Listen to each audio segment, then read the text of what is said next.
আসসালামু আলাইকুম। আমার প্রবাসী ভাই বন্ধুরা, আপনারা কেমন আছেন? ভাই, প্রবাসী যতজন লোক ভাই আপনারা বিদেশ করতেছেন, এখন আর বিদেশ করতে লাগবে না। তারা যে লন্ডন থেকে দেশে আসছে সবাইকে ফ্যামিলি কার্ড দিতেছে।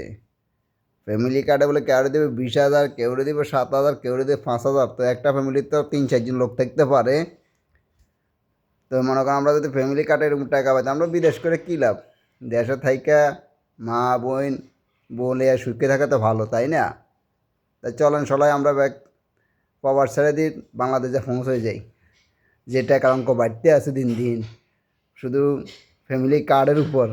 ও আবার কৃষি কার্ডের টাকা দিতেছে যারা কৃষি জমি করে। তো আমরা কেউ ফ্যামিলি কার্ড লাগবে, কেউ কৃষি জমি।